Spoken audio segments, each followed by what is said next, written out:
Finance और data की दुनिया ना तेजी से बदल रही है और इस इंकलाब के पीछे हैं तीन बड़ी टेक्नोलॉजीज। आज हम इन्हीं तीन को बिल्कुल आसान लफ्जों में समझेंगे। तो चलिए शुरू करते हैं।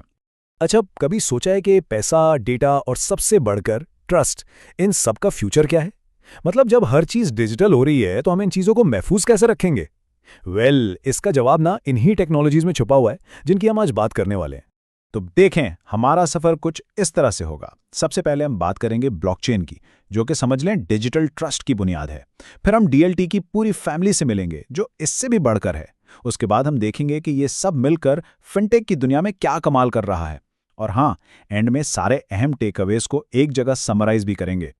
चलें शुरुआत करते हैं उस टेक्नोलॉजी से जिसका नाम तो शायद सबने ही सुना होगा, लेकिन बहुत कम लोग हैं जो इसे असल में समझते हैं। जी हाँ, बात हो रही है ब्लॉकचेन की। जरा इमेजिन करें एक ऐसा डिजिटल बही खाता या लेजर जो किसी एक बैंक या कंपनी के कंट्रोल में नहीं है, बल्कि हजारों कंप्यूटर्स पर एक साथ शेयर किया हुआ है। बस यही ब्लॉकचेन है। और इसकी सबसे बड़ी खूबी पता है क्या है? इसमें लिखी हुई हर एंट्री एकदम सिक्योर, ट्रांसपेरेंट और पत्थर पे लकीर है। मतलब उसे कोई मिटा या बदल नहीं सकता। तो सवाल यह है कि ये जादू चलता कैसे है? चलें एक एग्जाम्पल से समझते हैं। फर्ज करें एलिस ने बॉब को 5 बिटकॉइन भेजने हैं। स्टेप 1, ट्रांजैक्शन इनिशिएट होती है। स्टेप 2, नेटवर्क में जो हजारों कंप्यूटर्स हैं ना, जिनको नोड्स कहते हैं, वो इसको वेरीफाई करते हैं कि सब ठीक है या नहीं। स्टेप 3, जैसे ही वेरिफिकेशन हो जाती है तो इस ट्रांजैक्शन को और इस जैसी दूसरी ट्रांजैक्शंस को एक ब्लॉक में, एक डिब्बे में बंद कर दिया जाता है। और आखिरी स्टेप, ये ब्लॉक मजबूती से उस पूरी चेन का हिस्सा बन जाता है, हमेशा के लिए। लेकिन हजारों कंप्यूटर्स एक ही बात पर अग्री कैसे करते हैं? इसके लिए इस्तेमाल होते हैं कंसेंसस मैकेनिज्म्स। दो मशहूर तरीके हैं। पहला है प्रूफ ऑफ वर्क या पीओडब्ल्यू। इसको समझने के लिए सोचें, ये एक रेस है जहां माइनर्स बहुत मुश्किल मैथ पजल सॉल्व कर रहे हैं। जो पहले सॉल्व करता है वो जीत जाता है और ट्रांजैक्शन ऐड करता है। ये तरीका बहुत बहुत सिक्योर है, लेकिन इसमें बिजली का खर्च बेतहाशा है। दूसरा तरीका है प्रूफ ऑफ स्टेक या पीओएस।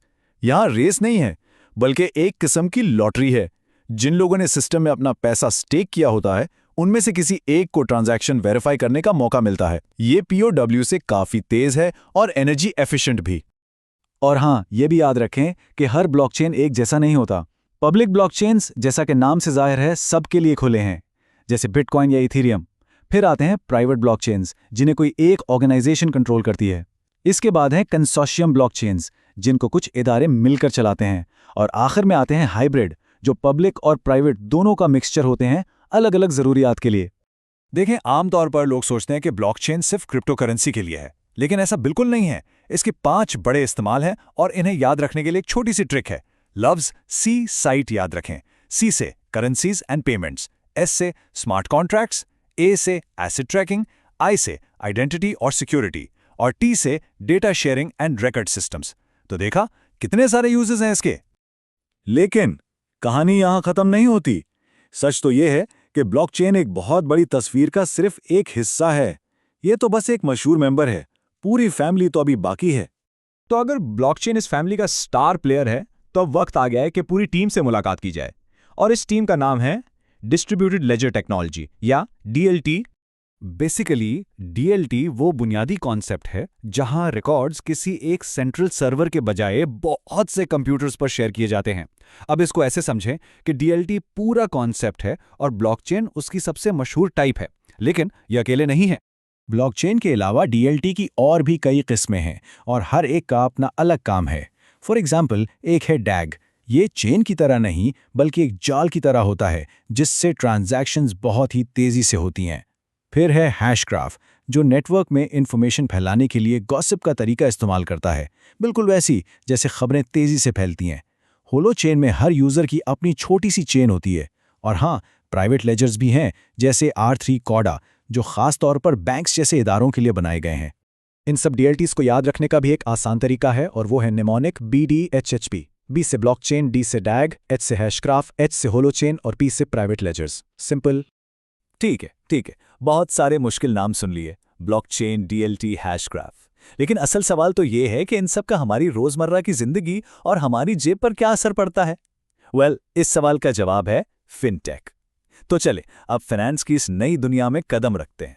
फिनटेक यानी फाइनेंशियल टेक्नोलॉजी।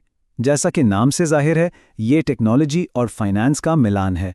इसका मकसद बहुत सिंपल है, पैसों के मामलात को तेज़, आसान और पहले से ज़्यादा महफूज बनाना। और इसकी बेहतरीन मिसाल तो हम सब रोज़ इस्तेमाल करते हैं।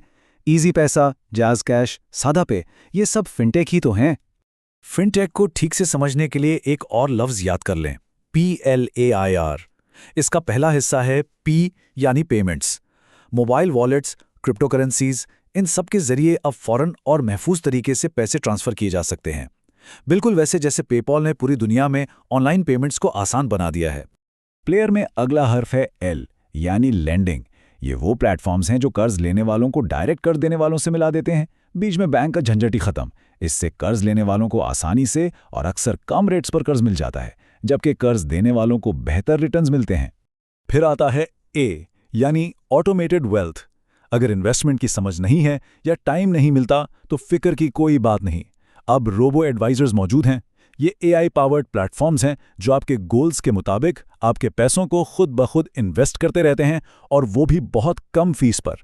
प्लेयर में I है इंश्योरेंस के लिए, यानी इंश्योरटेक। यहाँ आर्टिफिशियल इंटेलिजेंस का इस्तेमाल करके बिल्कुल पर्सनलाइज्ड इंश्योरेंस प्लान्स बनाए जाते हैं। लेमनेड जैसी कंपनीज AI की मदद से पॉलिसीज और क्लेम्स को घंटों के बजाय मिनटों में प्रोसेस कर लेती हैं। और आखिर में है R यानी रेगुलेशन, जिसको रेगटेक भी कहते हैं। ये टेक्नोलॉजी बैंक्स और फाइनेंशियल इदारों की मदद करती है ताकि वो फ्रॉड और मनी लॉन्ड्रिंग जैसे मसाइल से निपट सकें और कानून पर अमल कर सकें। बेसिकली ये पूरे सिस्टम को सबके लिए महफूज बनाती है। तो इन सब फवाइद का मतलब क्या निकलता है? सीधा सा मतलब यह है कि फाइनेंशियल सर्विसेज अब सिर्फ बड़े शहरों या अमीर लोगों तक महदूद नहीं रही हैं। फिनटेक की वजह से ये सस्ती हो रही हैं, तेज हो रही हैं और सबसे बढ़कर हर आम इंसान की पहुंच में आ रही हैं। चलें, अब हमने इस पजल के सारे टुकड़े तो देख लिए। अब वक्त है इन सब को एक साथ जोड़कर पूरी तस्वीर देखने का। ये जो मास्टर डैशबोर्ड है ना, ये सब कुछ एक जगह ले आता है। सबसे पहले ब्लॉकचेन, जो डिसेंट्रलाइज और इम्यूटेबल है। फिर है DLT, जो इससे भी बड़ी टेक्नोलॉजी फैमिली है। और फिर है फिनटेक, जो इन टेक्नोलॉजीज को हमारी रोजमर्रा की फाइनेंस में इस्तेमाल करती है। और हाँ, इन सबको याद रखने के लिए हमारे मेमोरी ट्रिक्स तो हैं ही, सीसाइट, BDHP और PLAIR। और अब जाते जाते एक आखिरी सवाल, ब्लॉकचेन की सिक्योरिटी, DLT की नई पॉसिबिलिटीज या फिनटेक की आसानी और सहूलत, इनमें से कौन सी टेक्नोलॉजी ऐसी है जो पाकिस्तान के मुस्तकबिल को सबसे ज्यादा बदल सकती है? इस पर सोचिएगा जरूर। जवाब शायद हमारे हाथों में जो मोबाइल फोन है उसी में छुपा हो।